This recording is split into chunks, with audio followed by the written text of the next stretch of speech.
Hi, my name is Carybeth Hobbs. My lesson today will focus on Standard 2MD 3.8, specifically Part B, coin combinations of up to $1. This is a general overview of John Van de Walle's three-phase lesson structure. These phases include the before, during, and after phase. You will notice other instructional strategies during this lesson, but those will be the focus of future videos. When giving a problem, I can make a plan, carry out my plan, and check my answers. I can explain my thinking and consider the mathematical thinking of others. You all have been learning about coins, right? Okay. So I want to do something. Remember when I was here? We're going to count around the room. Remember we did that? We've done it before, but we sat in a little bit different way. So we're going to start up here with Alyssa, and we're going to count, watch my finger, we're going to count this way and go all the way down to the end, and we're going to stop with the gentleman, right, our friend with the camouflage on. All right, and we're going to count by tens. Let's see if we can do that. All right, Alyssa, you're going to start. You're going to count by tens. 10, 20, 30.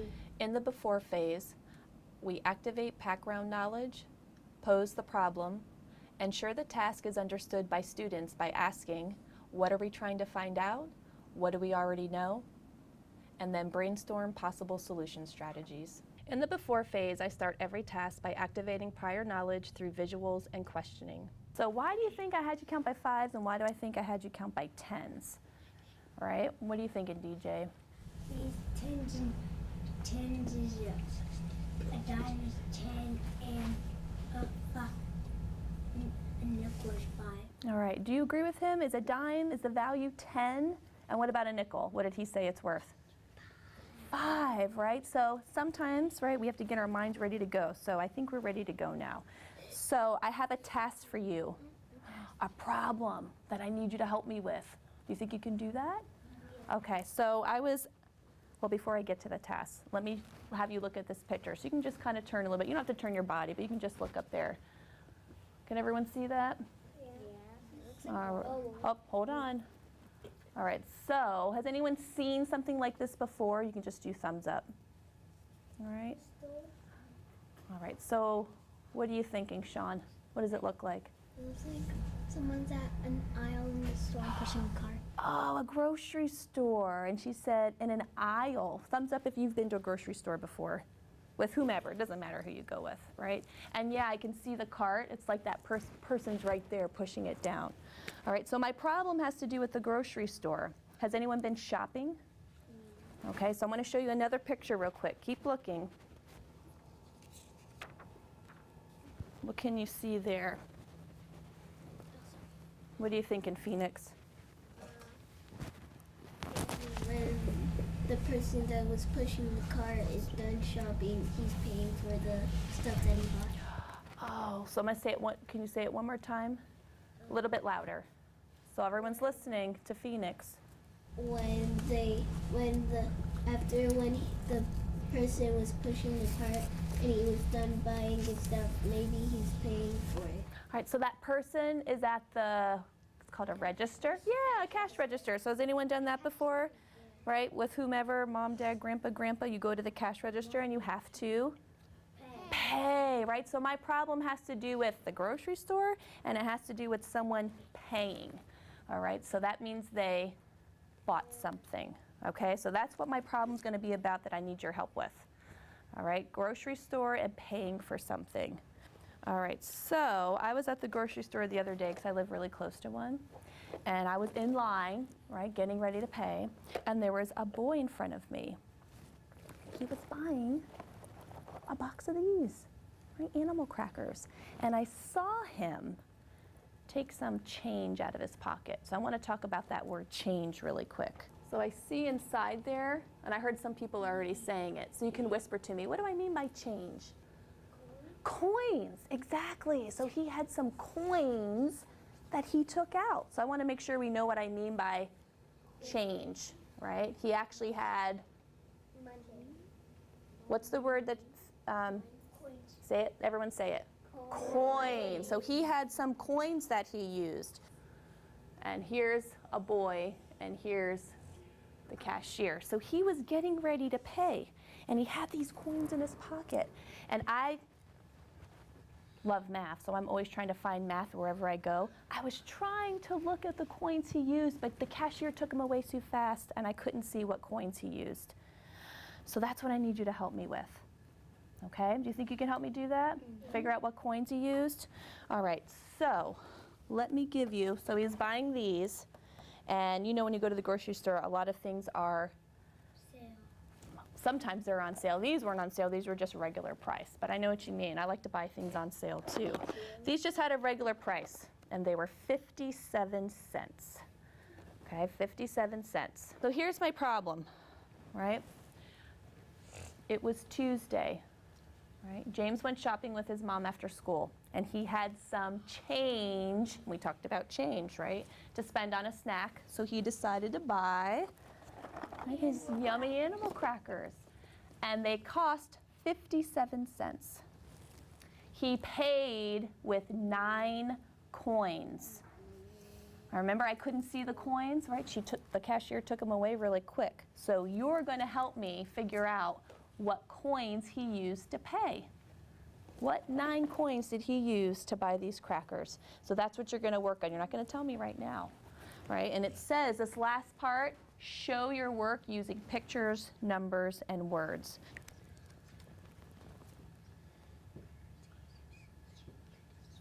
Before we start working on it, we have to do some thinking, right? So before you tell me, I'm going to have you turn and tell your partner, right? What is it that we need to find out?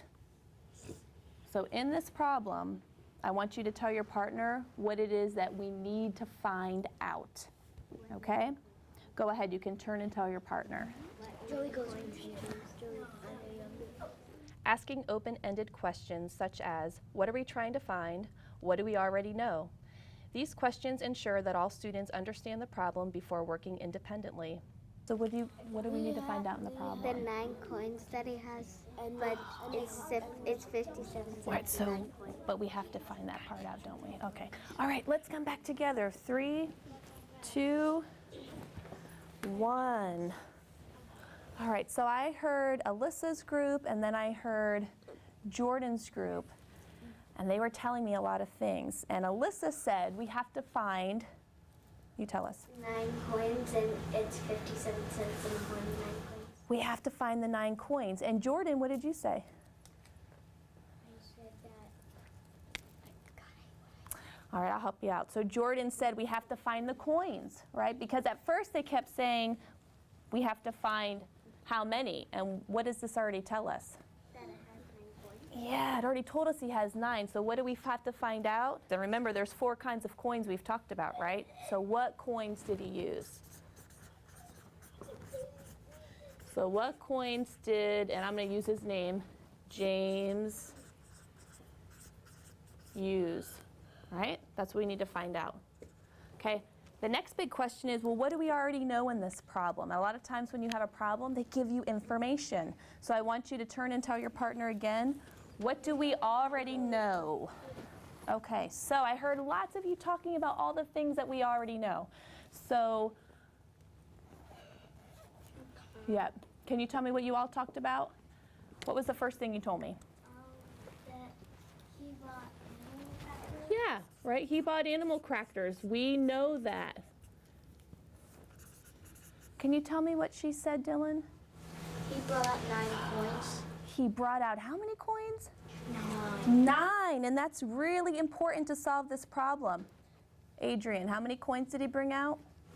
9. 9, right? So he paid with 9 coins, right? We need to know that to solve this problem, okay? So you are going to work with a partner, and you're going to help me figure that out. What coins did James use to buy the animal crackers? Okay, so I'm going to keep this chart up here in case you need to come back and look at it. All right, what do we need to find out? What coins James used, and then what do we already know? He bought the animal crackers, right, which I'll set up there, that they cost how much, Destiny R? D. I'm sorry, Destiny D. How much? 57 cents. And then what's the last big piece that's really important, Johnson? He said with 9 coins. He not said.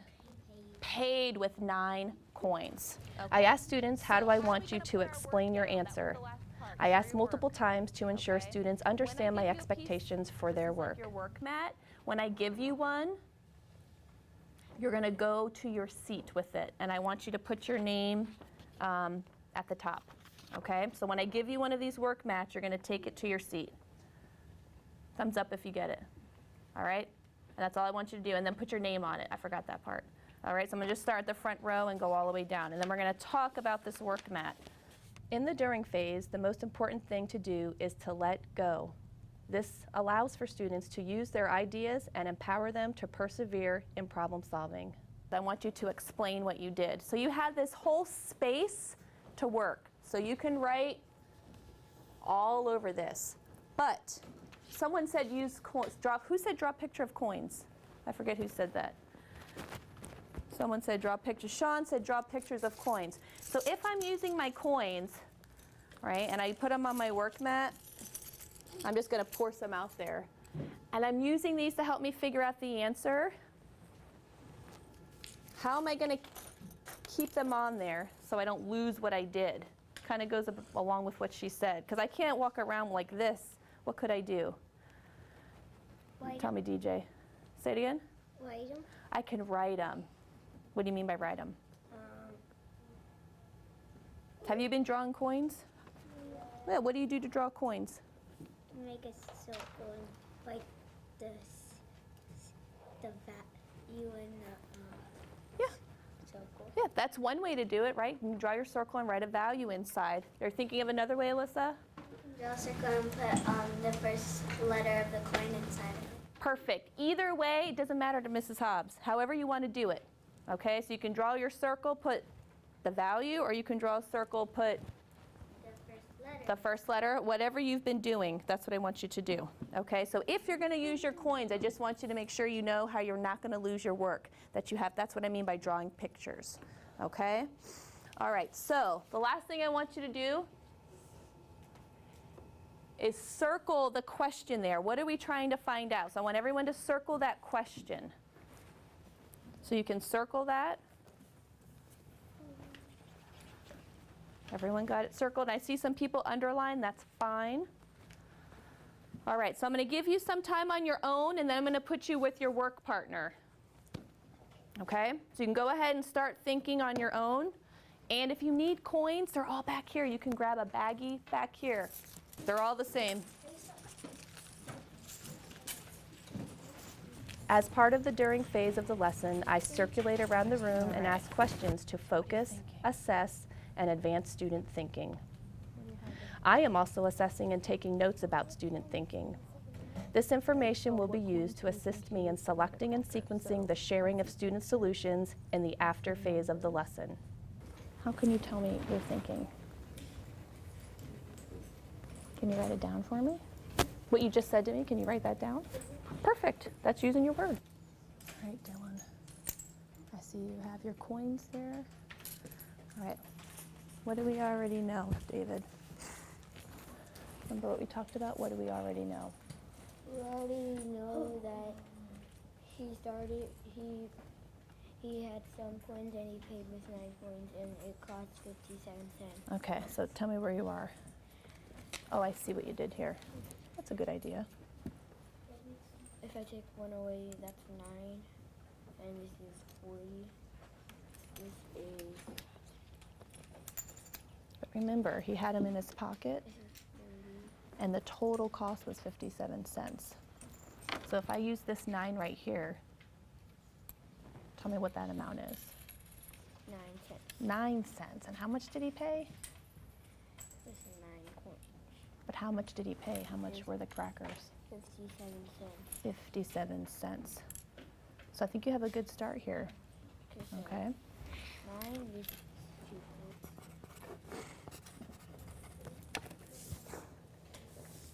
Wait, Dylan, can I ask you something? Where are your quarters at? Oh, so tell me what this 50 means. It means All right, just tell you. It's okay, just tell me. 2 quarters. Yeah, okay, good. I like how you organized that. So I see that the value is 10, but what coins are these? Yeah, so can you label that for me, that it's 5?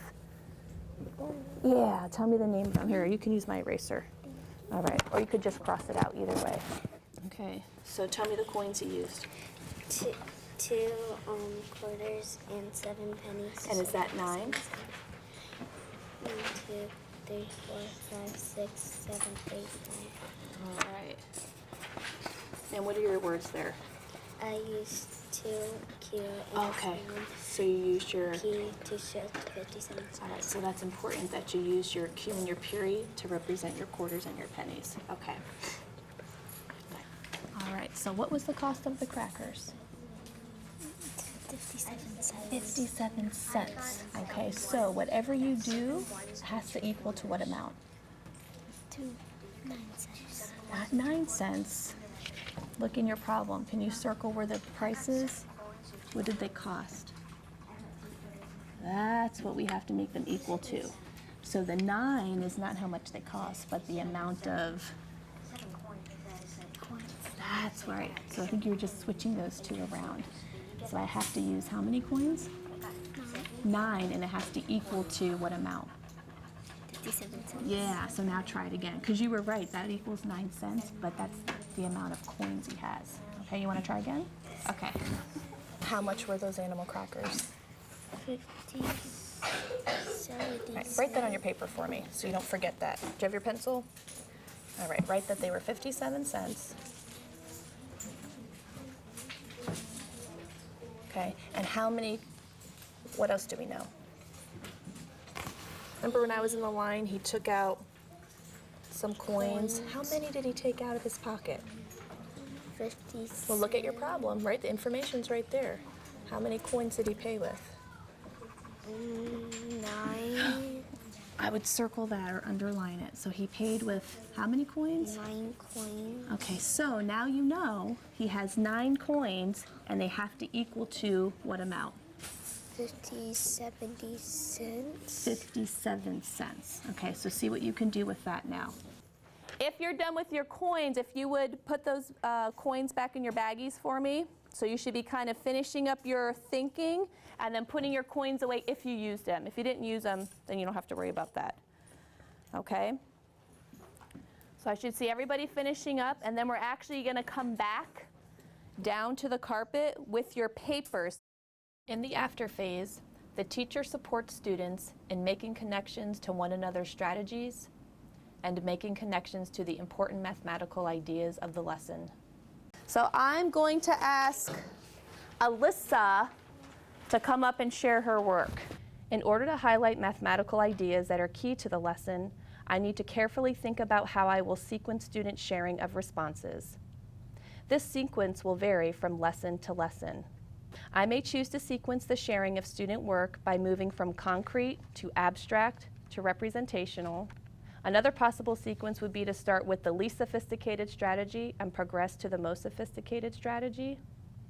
I may also choose to sequence the sharing of student work by starting with the strategy used by the majority of students to those used only by a few students. I may also choose to sequence the sharing of student work by having a student present a common misconception. My big rule when someone is sharing, and I know you guys already know this, is to make sure we have our listening ears on, because I might ask you to talk about what she shares, okay? Finally, I help students draw connections between their solutions and other students' solutions, as well as the key mathematical ideas in the lesson. Tell us what you did. I put 2 quarters and 7 pennies because 25 plus 25 equals 50, and then 50 plus 7 equals 57. Okay, so did she answer the question, what coins did James use to buy the crackers? Thumbs up if she did. Why do you agree, Tommy? Because she said she had 2 quarters and 7 pennies. What did she, Danny, what did he say? What coins did she use? What coins did she use? 1, 2, 3, 4, 5, 6, 7. So did she use 9 coins? Yes. She did, and it equals our amount. How much? 57 cents. All right, thank you, Alyssa. Tell us what you did, okay? I used 2 quarters and 7 pennies to make 57 cents. And look it up here. Tell us about what you're seeing here. What do you think? Jordan? The mile and the letter of the post of the wall. Right. So he put both here, which is different, right? And what's the Q stand for? Quarter. Quarter. And I noticed this. I had asked him what this 50 was. Remember I asked you about that? What did you tell me it was? A quarter. Is the 50 the quarter? How many quarters is 50? 25. How many though? Yeah, Jordan's saying 2, right? 2 quarters. So again, did he answer the question? Does he have 9 coins up here, DJ? What do you think? Yeah, he has 9 coins and it equals our amount that we needed, 57 cents. As a student shares, I use the 5 talk moves from Classroom Discussions by Chapin and O'Connor to help make mathematical thinking and learning accessible to all students. Leaving recorded student thinking work on the whiteboard allows students to have ongoing access to mathematical ideas. This is important as some students may need to use prior thinking as a scaffold to understand what is being learned. In the after phase of the lesson, I will use the talk moves, revoicing, restating, and reasoning to connect other students to their thinking by having them restate the initial student solution method and asking them if they agree or disagree and why. Thank you for exploring the 3-phase lesson structure with us today. For more information, please refer to Teaching Student-Centered Mathematics by John Vandewaal.